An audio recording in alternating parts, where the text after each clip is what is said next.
Welcome to the Actual Fluency podcast. Each week you'll find inspirational, motivational interviews with some of the world's best language learners, industry experts, all trying to help you to learn foreign languages better, faster, and more efficiently. And here we go. If you're looking for a language teacher to enhance your language learning, then I highly recommend Itoki. Itoki is the world's biggest tutoring platform, and you can find thousands of teachers and tutors at very reasonable prices. Get a free lesson after completing your first lesson by going to languageteacher.co. Hello everyone, and welcome to this Actual Fluency podcast episode. Today I'm joined by Silva Ilves, who's one of the founders of MagicLingua, which is a new language learning app that focuses on voice recognition.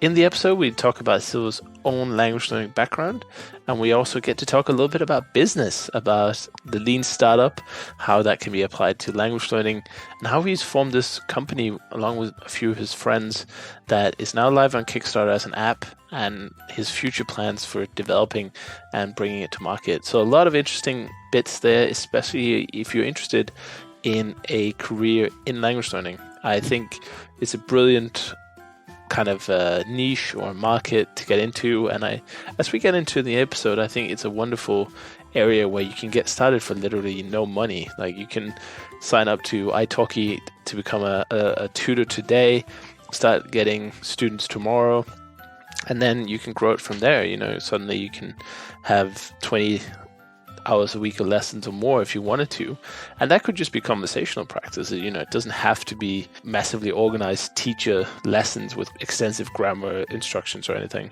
So anyway, I hope you enjoyed the episode with Silva, as I did. And one last thing, I've just started doing weekly newsletters again. I've been doing it for a while, but I somehow fell off the horse a little bit, and they've been a little bit infrequent.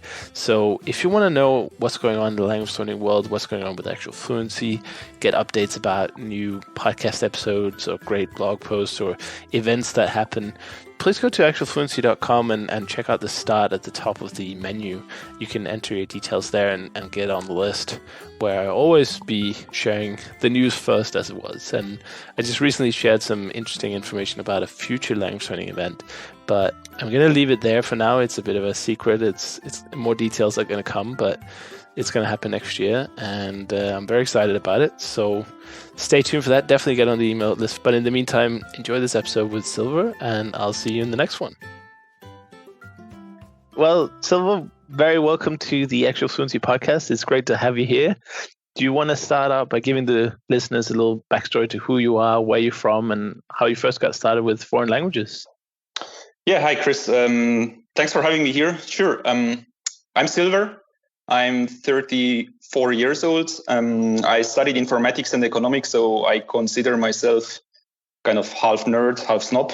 I have been working in the tech space since 10 years, and then the co-founder of the language learning app called MagicLingua.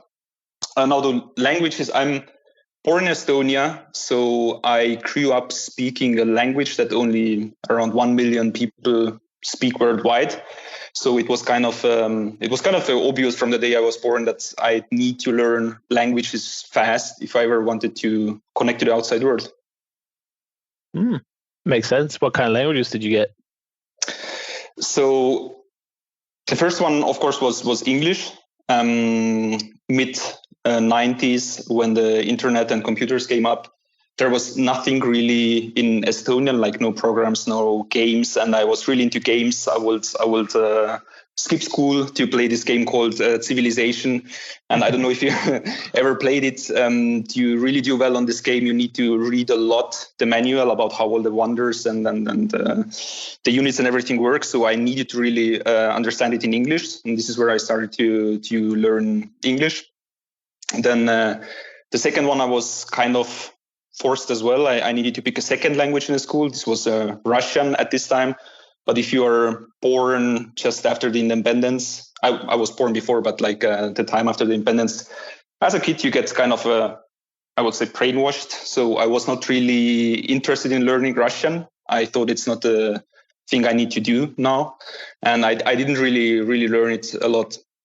And the third language I was then forced to learn, I had to learn, was actually when I was 15.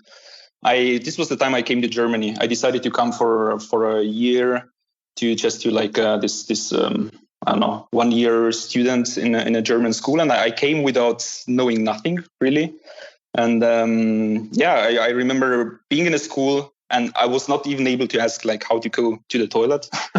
in Estonia, you say like I don't know for why, but the toilet is called like WC, like WC. Yeah. And I was repeating it over and over again, and like, hey, can I go? Or like I don't even know if I said it in English or like try to say something in German, and nobody understood me. The teacher didn't understand me.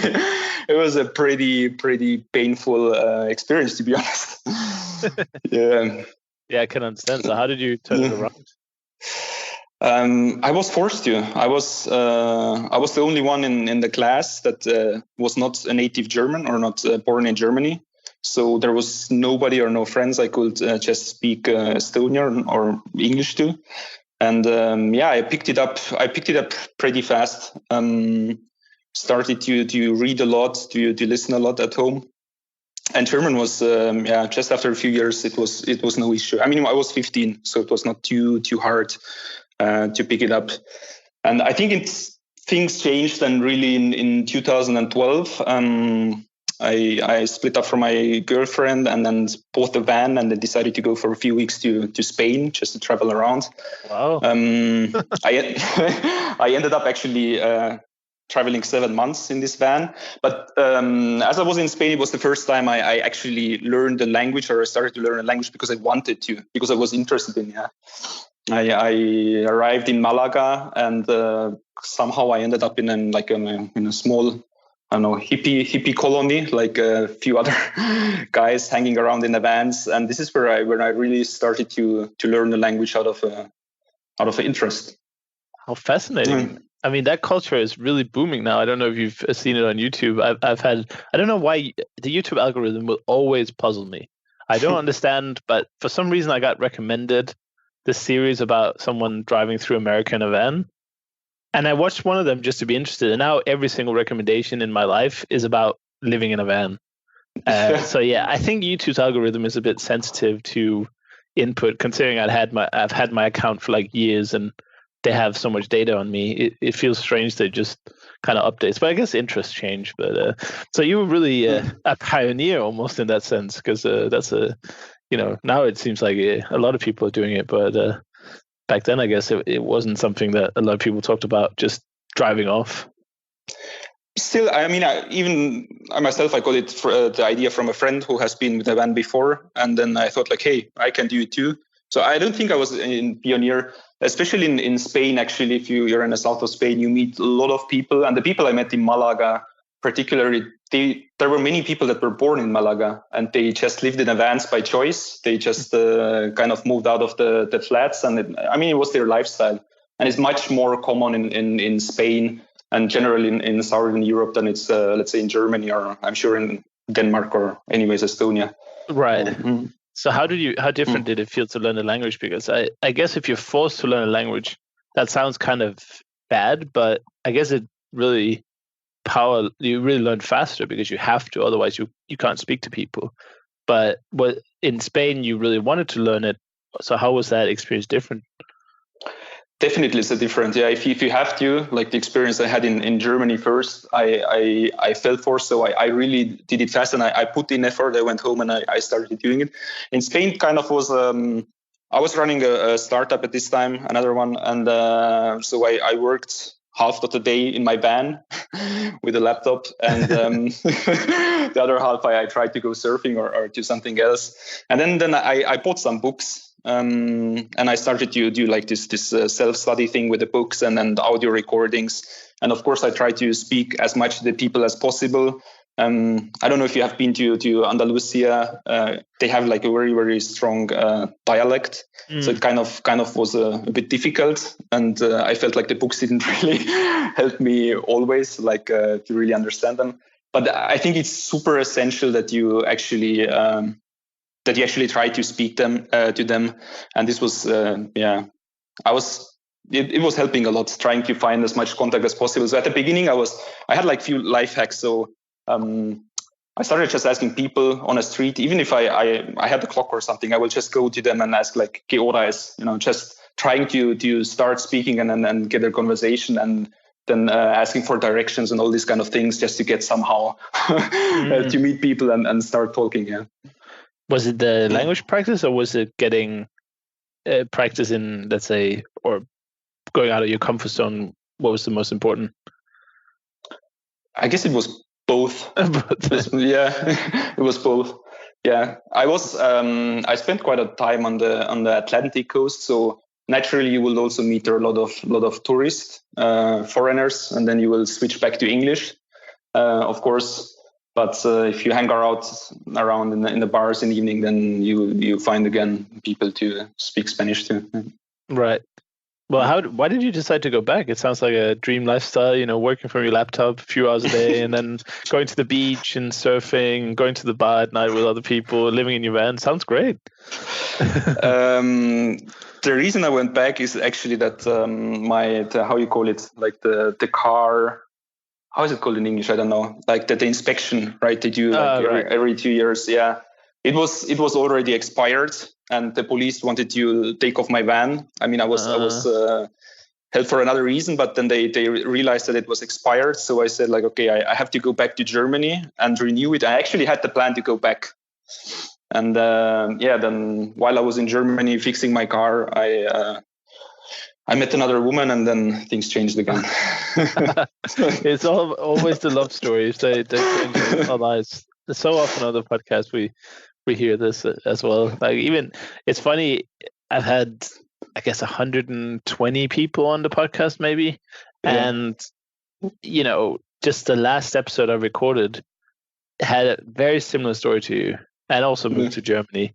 So it's funny how the coincidences are so, because it could have been any episode I talked to you or to Maria as well. She has a very similar story. And she didn't go van traveling as far as I know, but she also went to Germany for love and, and stayed there. So that's great. One last thing I just want to ask you about. Estonia is an interesting country in terms of all these like digital nomads and residences and companies being formed there. But in terms of languages, can you just summarize a little bit for us foreigners who are quite ignorant? What's the situation with the Estonian versus Russian there? Like, because I've heard that there are quite a lot of native Russian speakers, and the government is like trying to make it more Estonian. Is that true? Yeah, so I don't know exact the numbers, but like more or less 30% of the population are Russians, and not all of those people actually came there by their choice as well. I mean, it's story of a history how those people ended up there, like during the occupation. But some of those people they were privileged. They didn't have to learn Estonian, and when things changed, they didn't felt like. Some of them were already quite old, right? And then it was not so easy for them to learn. So has been like for a long time this weird situation where Estonia somehow tries to force them to learn Estonian. And it's my personal opinion, but I don't think they really do it the right way. And then they're a bit harsh, and then I don't know. And then there are some people that, but even like some of the young people, depends where you live in, like in which city. There are parts in Tallinn, but especially close to the border, where even young people like we are still don't really speak much Estonian. I definitely speak better Spanish or maybe even French than they speak Estonian while they are being born there. Yeah, that's really strange. Yeah, but it's even stranger if you have let's say a population, quite a significant population, that has a specific native language, and if the government is trying to kind of undermine that part of the part of the people. That's also kind of problematic. Yeah. It goes both ways, right? Yeah, I mean, you definitely I would encourage most people. It's the same with Wales, I guess. Like, you would encourage most people in Wales to learn at least some Welsh so you can understand a little bit. But most people do not, probably on average. But same with Irish, I think. There are certain pockets of those languages around. What I've seen in Wales, for instance, which I think is probably the right way to do it, is that everything is bilingual. So all the signs, all the official documents, I mean, you can call any government office and they will have both options available. But it's not that way in Estonia, is it? No, it isn't. And in fact, it's quite separated. And I had never understood the reason really. And I've been now quite a long time in Germany. And I mean, in Germany, there is like a big Turkish population and then the Italian population. But the funny thing in Estonia is that there are separate schools. There are separate sport clubs. So there are schools where just Russian people go to, and the teaching is done in Russian. So in the morning you wake up, you go to the school, all your friends speaks Russian. I mean, there are some lessons also in Estonian. Of course, they have to, but then all the time they still speak Russian. And then they go home and they go to a football club or training or whatever, and they again speak Russian, and they get home and their parents speak Russian. So there's like almost like, I mean, the first Russian friend I actually had was here in Munich, which is kind of weird. Wow. And then you call the government office and they only speak Estonian. It's kind of strange. Yeah, exactly. Well, anyway, I didn't want to take up too much time with that. I just saw a video this morning of there was some meeting with the Prime Minister and Putin they had a meeting for the first time in like 10 years. So hopefully they will improve the relationship there. Yeah, I hope so. That will be good for everyone, I think. Get some better trade and some better. Yeah, I think trade for the big part is probably the thing. And I always say that it doesn't actually matter who you're talking to, but communication always matters, even if it's your worst enemy. Or, some people are like, oh, why is Trump suddenly talking to Kim Jong-un, the dictator of this, weird fantasy country in North Korea? But I was like, you prefer him not to talk to him? It's like this crazy evil genius who's sitting in a cave somewhere in North Korea, and I'd rather have the talks with the bad guy than completely ignore him. But anyway, that's not definitely not to say that Putin is bad in any way. I think there's a lot of sides to that story that this podcast can't really get into. But just wanted to touch on that just for my own curiosity. So moving on, what kind of aha moments did you have with languages? Because you've tried to learn in various different ways, and now you're involved with it professionally. So can you take us through some of those discoveries from like maybe for most people the classroom is quite inefficient. I don't know if that was the case for you, and then to your own kind of experiences up till now. Aha moments when learning languages myself. Yeah, just like what kind of things have you discovered or realized about language learning from your first experiences back in school, which I assume were kind of negative as most people's are, and then to like the modern world today where we have so many different options and apps and programs and courses and everything. Yeah, I think the things are actually obvious. I haven't heard all of your interviews, but I have heard few, and what people will say, and I will say the same, is that you really need to use the language. If you just learn it for fun and you don't really try to use it, then you will forget everything. I took 1 semester Arabic in a university just out of interest, for fun. I couldn't even get like ECTS or like points for it. It was of no use for my studies, but I just did it. But I really didn't use it. So whatever I did in this half a year, it's completely gone. And if you start using it, and if you have to use it, of course, then you will make the biggest progress. And some of the aha moments is also in France later. My girlfriend was going for 1 semester to France, and I joined her again with no previous French. And one thing I realized there is I always thought that you really need to speak a lot. So you can just reiterate and repeat and then, get this kind of automatism of saying things and then putting sentences together. But one thing I realized in France, and it was a big aha moment for me, is listening, how important listening is. Because at the beginning, I don't know if it's particular the French language, but at the beginning, somebody says a sentence to you and you're just thinking like, I don't know, was it like 2 words, 4 words, like 7 words? I have no idea. It was like just one big chunk of, French. So I couldn't even tell them apart. And what I started to do then is I forced myself to watch TV series in French with French subtitles. Mm-hmm. Yeah, I was watching Netflix. I don't know even what I was watching. I was trying to watch something I have seen before, so I already know what it's about. And of course, at the beginning, I didn't understand really anything. But I realized that after some weeks, I could notice the difference kicking in, and me actually being able to start telling the words apart to a point where you can actually look them up in a dictionary because you understood what was said. And this also helped a lot actually to move on then forward with the speaking part. This was a real aha moment for me. Oh, and you didn't get bored in the beginning when you didn't understand much of what was going on? I did, to be honest. It was it was not fun because you watch something and you don't understand a lot. But I said myself, hey, this is an experiment. Just do it like a few weeks and see if something happens. Just do it. And then my girlfriend, she could speak French pretty okay. So for her, it was not boring. I was just lying next to her and then trying to go through it with her together. And yeah, it definitely paid off very soon. Yeah, well, that's fantastic. I mean, I guess after you see it starts working, then it's easier to keep doing maybe. And then as you improve, maybe you actually start to understand. So you get those, maybe it starts becoming rewarding after a few weeks of torture. Yeah.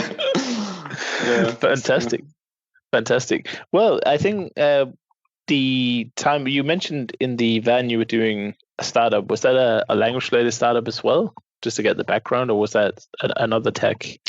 Back then, and in the van, it was a different thing. It was like a online printing company. So essentially, we were designing pictures that were printed on canvases and then all kind of materials, just as a decoration gift, this kind of thing. Okay. So when did you start getting into language as a professional, so to speak? It started in France then. As I was learning French, as I said, I started off with Netflix, and then I wanted to actually learn the things that I understood. And then I was again using some self-studying methods and then books, and then I started to write down vocabulary. First, I started on a piece of paper. Then I thought, nah, that's not efficient. So I started using Anki. This was too difficult for me. I was so much effort to set those things up, and I didn't find it really efficient. So I moved on to Quizlet. I don't know if you have ever used Quizlet. I've tried it. Yeah, didn't really like it that much either. Yeah, but it was kind of. It was fine for me. It worked, but I realized it's not that efficient as well because it's not really made for languages. It's designed for studying geography or whatever, Yeah, and then I had the idea of building a vocabulary trainer that is like super easy to use. I mean, I must admit, Quizlet is pretty easy to use, like from a user experience standpoint, but with some power like Anki. This was the vision. So I started like still in Marseille. I started to code myself a vocabulary trainer, and later coming back, I found two old colleagues that have been working before, and they joined me building it. They were language learners themselves, and then we decided to make a product and to bring this product to the market. We were first quite successful. We convinced Rosetta Stone to white label it from us and use it for particular parts. We did convince Langscheid. I don't know if you know them. It's a big language learning company in Germany. Yeah, definitely. I think I have one of their books here somewhere. Yeah. And they have an online business of a dictionary. So we plugged it to the dictionary. People were able to look the words and then add them for learning into this vocabulary trainer. But what didn't end up is we didn't end up convincing the users. I've been working 10 years in the tech space and with apps and services. So I had like kind of a sense for retention rates and then KPIs, and I just felt, it's not going anywhere. I mean, we were doing some sales, like for Langscheid, we also sold it under the label of Langscheid, but it was not really something I saw that, hey, we just need to put some more marketing money in and this will scale. So what we essentially did then is we said, okay, close the laptops and then everything, and let's talk to the users. Like, but really, let's get deep into the conversation. So the first thing we did is we called up some language schools and then said like, hey, I need to pick up my wife, but I don't know when the lesson ends and I cannot reach her. When is the lesson like ending? And then she will say like, 6:30. So we were camping outside of the school 6:30, waiting the people to come out of the doors with some sweets and paper and pen, and then just really bribe them with some sweets, and then try to really understand why they learn languages, what is their current pain, how they feel about how the school helps them to solve the pain and all this kind of stuff. And we did it for weeks and weeks. And one thing we started to realize is that even the people going to the school, the net speaking time is not really a lot, and what most people really lack when learning languages, the part that is not really sold well is the speaking part. Yeah, people don't get enough speaking practice. I mean, you speak a lot about Itoki and how important it is to actually speak to people, and we really it hit like a train us. I mean, it was obvious all the way, but we said like, hey, forget about this vocabulary trainer. I mean, there are so many flashcard apps out there doing it. Let's try to solve the speaking parts, but let's try to solve it with some cool emerging technology like the voice recognition. And so we started working actually on a second product, which we at this time imagined like a teacher kind of Siri thing, teaching the languages. We'll just take a quick break to hear from our sponsor, Itoki, but we'll be right back. On this podcast, I've interviewed hundreds of language learners, some of the world's greatest polyglots and industry experts. And one thing they all agree on is the value of one-to-one tutoring lessons. And for this, I highly recommend Itoki. They have thousands of teachers in all price ranges, and they even have certified teachers who have taken diplomas or have degrees in the language you're learning. So whether you're just brushing up on your Italian ahead of a trip to Rome, or you want to master Russian to take the exam, or whatever your goals are in languages, Itoki has a tutor suitable for you. And compared to private tutoring offline, it's really affordable. You can find informal tutors down to $5 an hour, and you can have trial lessons for even less.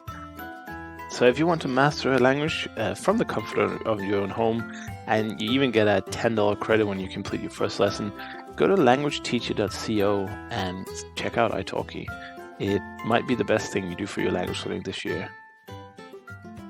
Well, that's an interesting one. I mean, we've had voice recognition in some of these apps for a while. Like I think Duolingo had it for a couple, maybe even a few years now. I've seen it definitely a while. Yeah. So what's the new development in that area that enables you to build something new? So yeah, for sure, Duolingo has it, Bubble has it, also Rosetta Stone has it. But the issue here is how these apps are designed, and they are still designed for the thumb, because the interface, the main interface today is the thumb. Most people use those apps on their mobile phones. So what you end up doing is actually clicking on these pictures and saying, hey, this is milk, this is a dog. And then you fill in some sentences and say it's like the cat drinks milk. And then you can say the same sentence in like speak it out loud. It's possible.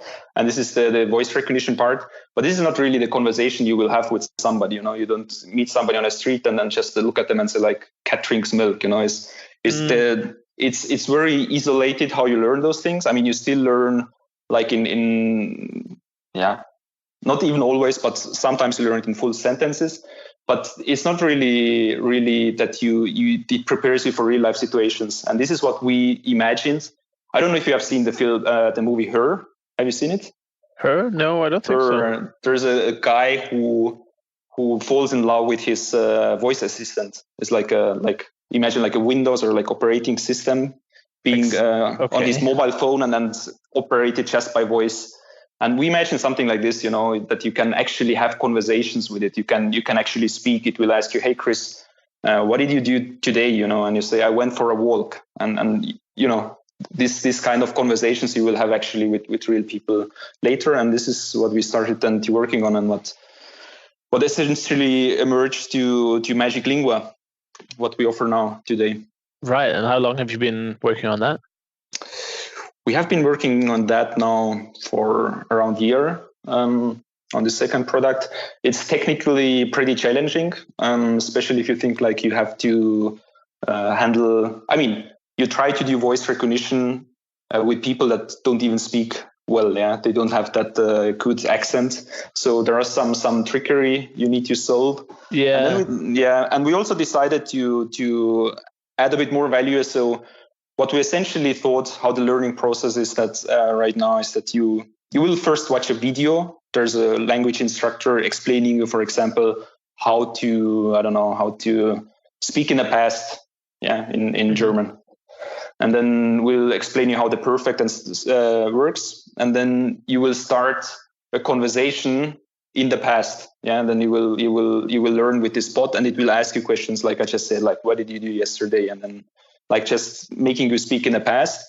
And what we really envision is that it doesn't really matter what you speak as long as it's correct. I mean, you could say things like I flew to the moon, yeah. As long as it's grammatically correct and fits to the question. Right now it's kind of hard coded and we accept different answers, but it's not so open as we envision it. And then once you really feel comfortable, then the third part is what we added is that you will also be able to have conversations with native speakers, kind of like Itoki, with the difference that those people will know where you're in a learning process. They will know that you just learned the perfectly German, so they can actually, I mean, they are kind of like they have their instructions how to move on with the curriculum and then what to exercise with you. Right.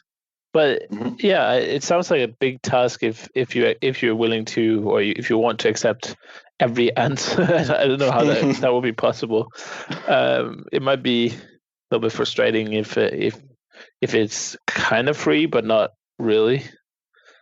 But if you have the technology and you can keep advancing it, then that could be really good. Yeah, because the problem with Duolingo, as you said, or other apps is that you're kind of bound by what they want you to say, and the sentences are not very natural at all. So it doesn't really make a lot of sense. Whereas if you could say anything, then you are practicing that part of the brain that you will be tested on if you go out in the street and talk to people. Yeah, that's true. It's technically very, very challenging. That's why I said we started with like right now it's more limited. So if there is a question like, for example, how are you doing? I mean, there are different ways to say it, but they're not endless. There are maybe 20 ways to say how are you doing. Right. Like different sentence structures, and then you can use some different adjectives to express some emotions. And then you have a pattern that gives you maybe, I don't know, 20, 30, 50 sentences. And we can still understand if it's one of those. So right now you have some freedom to say things, but the way we ask the questions, the way we do the exercises, we do them in a way that it's a bit limited what you can say. Sure. Well, you have to start somewhere. You know, you can't you can't start out by building the castle. You know, you need to build the parts of it first, and then build from there. Yeah. But in terms of getting into sort of the business side of things, let's say somebody's sitting out there and they're quite technical, or they want to build something. They have a great idea for an app, or maybe even a service or a website or something.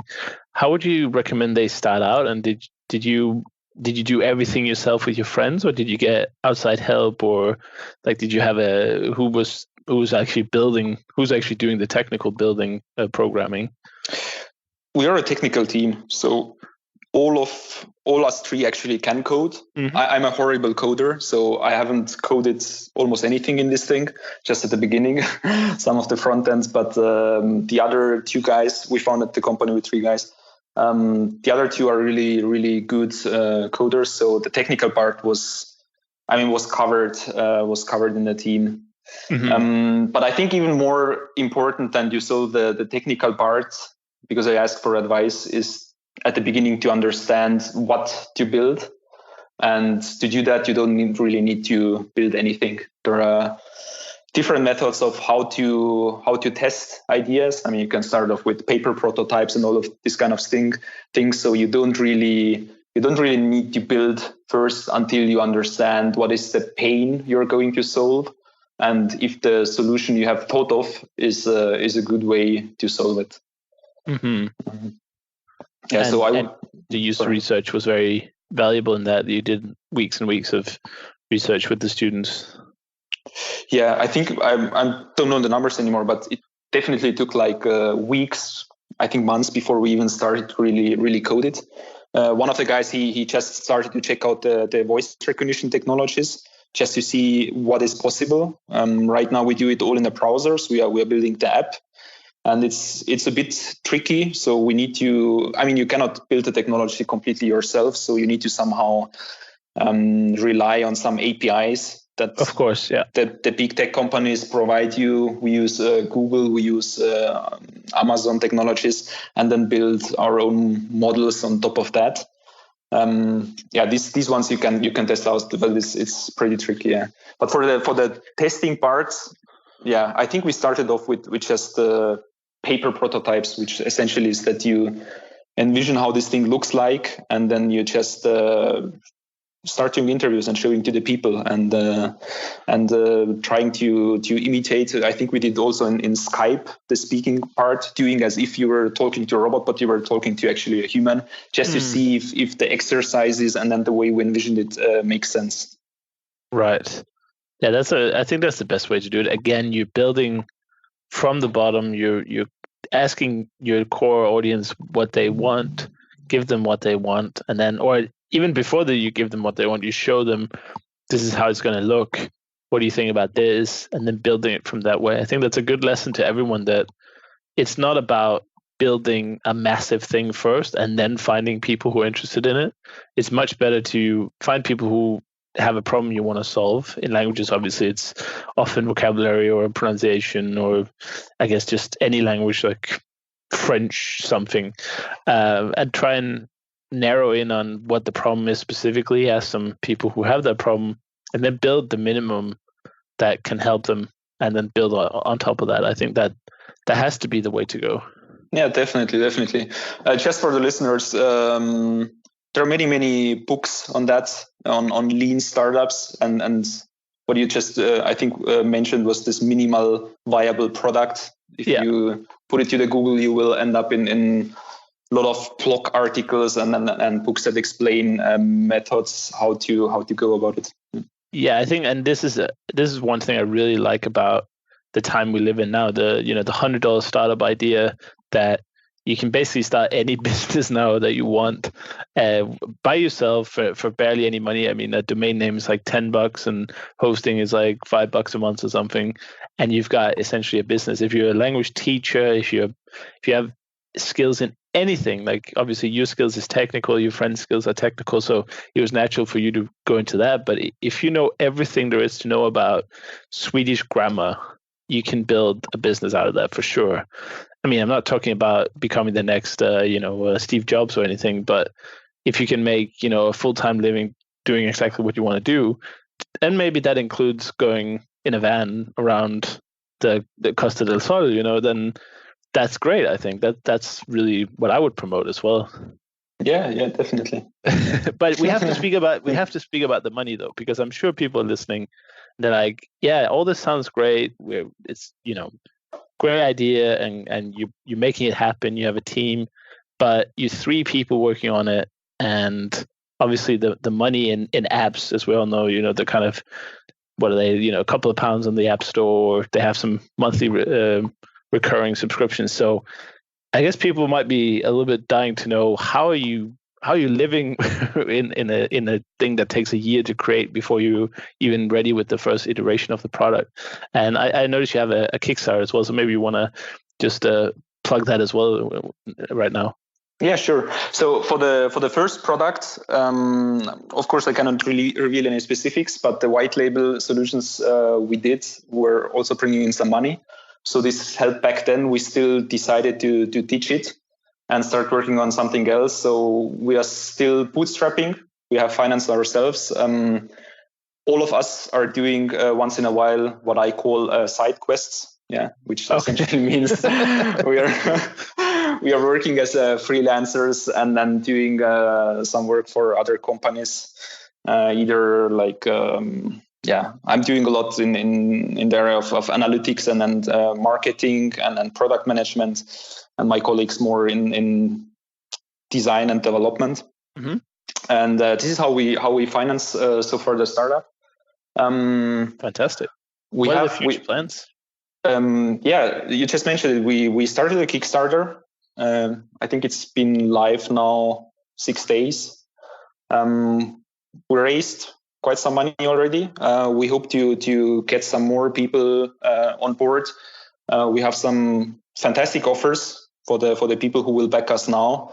That we of course won't offer later once we go live. Not like we do it now. Sure. And with this, I think with this initial money, we are able to complete the courses. So we really focus now on completing German and Spanish. We have partnered with somebody to create the courses because we don't none of the 3 co-founders are have some really scientific language backgrounds. We have one woman on team. She's a Spanish teacher and she knows more about didactics like we 3 together. But we cooperated with for German. We're doing it with Learn German with Anja. It's I don't know if one of or the biggest German learning channel on YouTube, and she knows tons about how to teach languages. She has been a teacher herself, so this also helps. I mean, obviously we have some deals with her, and the same for Spanish, mm-hmm. which then allows us to produce the courses without investing ourselves also in that too much. Let's say. Yeah. Fantastic. And back to the lean startup idea again, of not taking, there's a lot of apps that I've seen that has a lot of funding from big companies or VC backing, and it's just, it surprises me every time how it's possible. I mean, people must be ridiculously good at selling themselves, because I'm seeing flashcard apps get a couple of millions in funding, and okay, well, there's hundreds of flashcard apps, so. But I guess if you have millions to throw at marketing, then you can maybe sell a couple of million courses as well. Maybe. Yeah, it was a decision. Surprises me. Yeah, it was a decision we made. We said we want to make the first revenues on our own. So we don't want that. It might be that we raise money at some point to grow, sure. But then really to be able to grow and not start testing out the ideas, we wanted to do it on our own. We have done quite some testing also on pricing and then payments. Actually, before we started Kickstarter, we tested it quite extensively and also invested some money to buy users, traffic by traffic, and see how if they would convert. Mm-hmm. Something that is called smoke tests in the industry. Right. Trying to figure out if we could actually sell and at which pricing points we could sell. And now we are starting to get this traction with the Kickstarter. And once we have it and can start selling, then we'll see how to do the next step. And how do you envision once you're ready with the public release? What kind of price model will it have for? Let's ignore the Kickstarter and all the early bird pricing and everything. If I open it up in my phone, when it's ready, what kind of model will you be using? If you know, of course. To be honest, we still need to figure it out. We have done few tests. So one way we don't want to go is what we do now in Kickstarter is we offer a lifetime licenses. So this is something we really want to just keep for the people backing on Kickstarter, like a perk, like an extra. Mm-hmm. So we will go with some kind of subscription models. I don't know if monthly or maybe yearly or 3 monthly. We don't know yet, and we also wanna because we put in a lot of effort with this with doing the videos and also having those tutoring sessions in the packages. We want to go more into the segment of premium pricing. So we don't want to compete with Duolingo being free or with Bubble costing like $8 a month. But putting together packages that also offer more, but then also cost more, giving us a bit more margin and possibilities to grow. That makes sense. Yeah, I think that's a good idea. I mean, I've had for a long time I haven't been very impressed with apps for a long time because, as an influencer, I guess you can call it, even though I hate that word, I get a lot of emails from people who, hey, this is X from Y. We just developed this fantastic new language learning application. Would you like to give us a link on your website? And I check it out and I'm like, I see absolutely nothing new. It's just flashcards in a different package. So it's kind of exciting that you are trying to bring something new to the table. And I would definitely encourage people who are listening, if you have a creative or technical background and you want to like build apps or services, I mean, the time now is great, but like, don't make another flashcard app. Like, really, just don't. Make something new.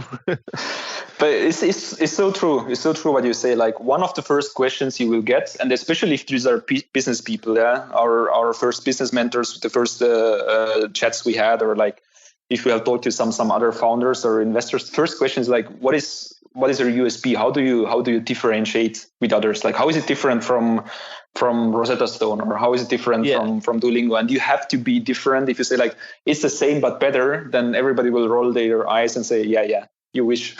yeah, exactly. And but it's a funny thing because obviously the fact that flashcard apps are so popular also means that people actually do use them quite a lot. I mean, there's a market for them.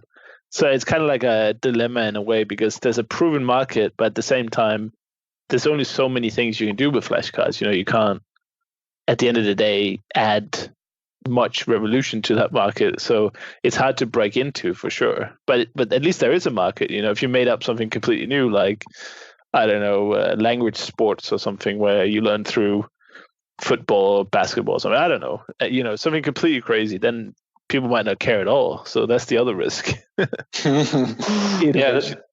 it's true. It still has to solve a pain, and the solution you propose, it has to be something that the customers are willing to use as a solution, and that is fun and also motivating. I mean, motivation probably is one of the biggest problems actually in language learning. Yeah, if you're forced to, then you will learn. But if you're not, like me learning, let's say Arabic, then how do you motivate yourself? So how do you keep the motivation? And that's it. Yeah, it's actually one of the biggest villains in language learning. Yeah, it's like a couple of episodes ago we talked about it, and I think we gave it like a 90% out of 100, where it's 90% motivation, 10% what you actually do, because it's without the motivation you just get nothing done and you just get stuck. Yeah, and I think Duolingo specifically has been so popular because they have really perfected the gamification thing. They were the first ones really doing it really, really well, and with all these patches and points and this funny old trying to motivate you. Yeah. But still people do it. What we hear is a lot is like, 2-3 weeks, and then the streak gets lost, and then you somehow drop out. So if anybody's starting a new language learning business, I think if somebody finds really clever ways to keep people motivated, whatever it is, it's a huge win already, huge advantage. Yeah, but also I think the problem I have with Duolingo is that it's very nice to have an app that people can just download and just start using, and it's kind of fun and it's exciting. And it's very colorful. It has fun sentences. It's very, like you said, with the owl, it's very branded, and it has a lot of different languages available.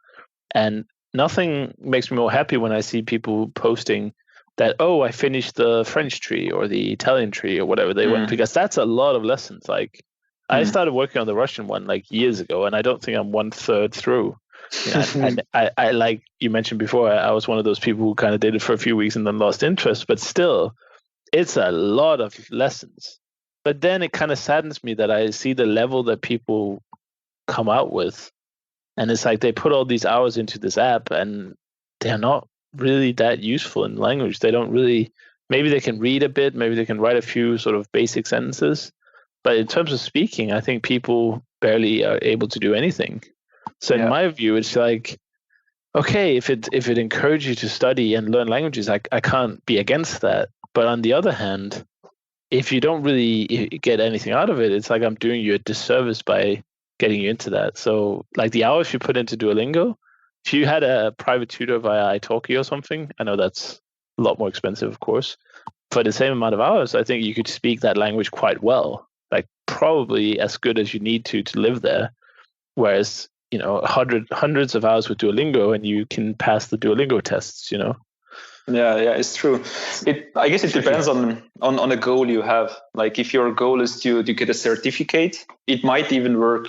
I think in one of the recent episodes, you were talking to somebody about how languages are learned in the school and how people just value you memorizing the vocabulary and grammar, and then you pass the test in a school, and then you go on a street and then you get into a situation where you really need to figure out something quickly, metro not running, I don't know, and then you just realize you cannot ask those people. You can ask, but you don't understand the answer. You ask the next question you need to do. It's if speaking is the goal, I think there is no way around of actually starting to speak. And whatever the solution is, you need to really get your muscles going, and then your tongue and then mouth making those sounds. And I just recently, I think 2 weeks ago, I came across a study that said, it was not related to language learning, but it said that they did a study and they found out that whatever you learn, if you speak it out loud, the memorizing effect is stronger if you are just reading it. So even if you learn, I don't know, geography and then saying out loud all of those names, and I think it's especially helpful also in language learning, of course, because if you say those things loud, if you say it even to yourself in the morning in the shower, I think that the learning effect is stronger if you're just trying to read a book or watch a series. Yeah, definitely. I heard that from Ed Cook, the CEO of Memrise. Mm-hmm. I did a little language experiment at the Memrise office a few years ago, where we were there for 2 days, and he gave us some tips on how to optimize learning. And one of them was, like he said, be sure to say it out loud.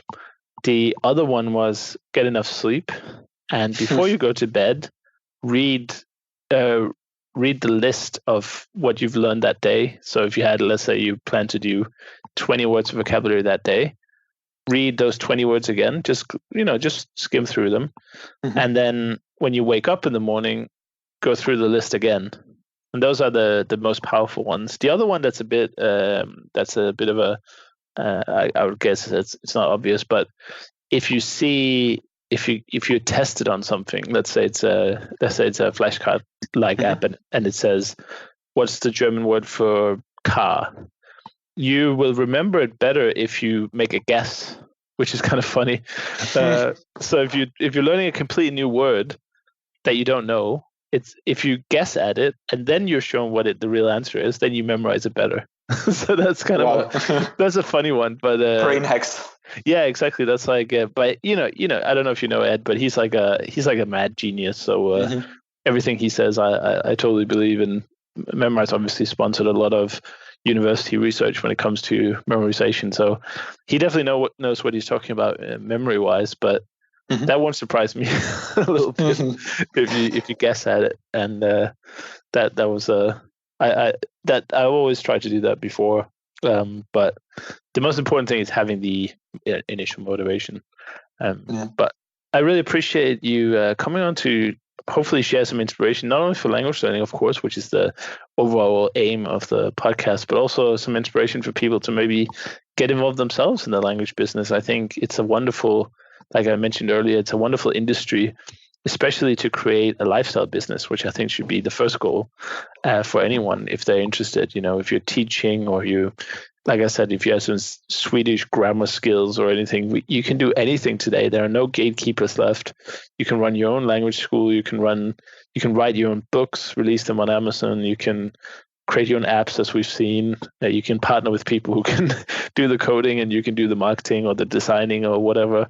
And there's just so many other opportunities now that I really would encourage people listening, if you have any ideas or any particular skills and you want to do more of that instead of going to, let's say, an office job or whatever you're working with right now, really go for it. I think the time is also really good, is because the language learning market itself, measured in dollars, in revenue, is actually decreasing, which is at the first sight a bit of surprising, because you will think like, hey, all of those people in the rural areas of India and China starting to learn languages, it must grow, but it doesn't. It actually goes down. But if you zoom into the market and you look at the digital part, you will see there's like a huge growth in digital language learning, which essentially shows that what actually is happening is the market is transforming. It's transforming from the old school analog learning of schools, books, I don't know what, to digital solutions. And I think there are many, many opportunities, even though the space is very crowded. I think there are still a lot of opportunities actually to find some cool niches where you can set yourself in. Yeah, I think so. And it takes nothing, honestly. Like if you want to make, let's say, the Swedish course, right? Take your phone, get a nice background, try and get it as nice as you can. Just record yourself teaching Swedish, which is your passion. Put it on a free platform, sell it. The margins are like 95%.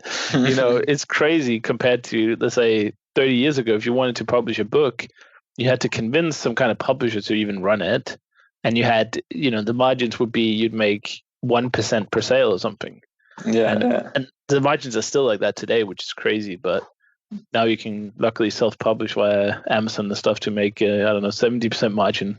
But that's why I think it's transforming. And I guess it has to be mentioned as well. It's still a billion market, right? It's still a B market. It's still a big market. And if you're, and that's what I also want to just underline again is, I don't think you should set out to become like the next Rosetta Stone or anything. I think if you're sitting there and you're kind of unhappy with your career right now and you want to do something with languages, you don't need a lot to just live on.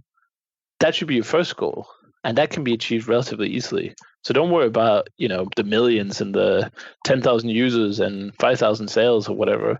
If you can, and a lot of people obviously choose to move to cheaper countries like Chiang Mai, or well, that's not a country, but Thailand, or Eastern Europe, or Mexico, or they move to countries where they can live cheaper. And then, if you can live for $1,000 a month and you just sell a couple courses, a couple books, or do a few lessons here and there, I think you're golden. Yeah, absolutely. But anyway, it's been a pleasure to talk to you, Silver, and I wish you all the best with MagicLingua. I hope that you prove my, I guess, pet peeve against language apps wrong and become a massive success, because that's what we always want to see. We always want to see people succeed.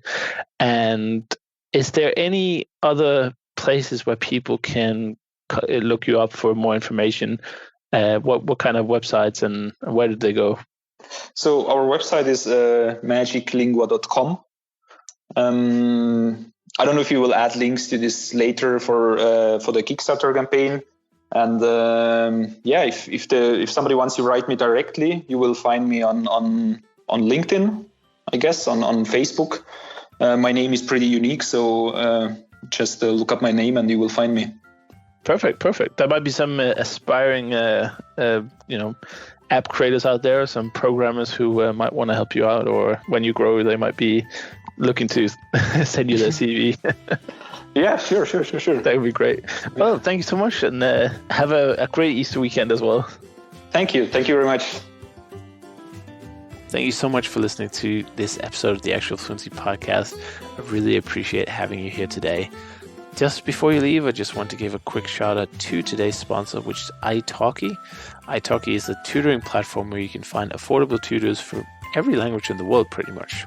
So get started today and get a free $10 credit when you book your first lesson. If you go to actualfluency.com/italki, that's spelled ITALKI. So give it a go and feel how tutoring can really boost and enhance your language learning.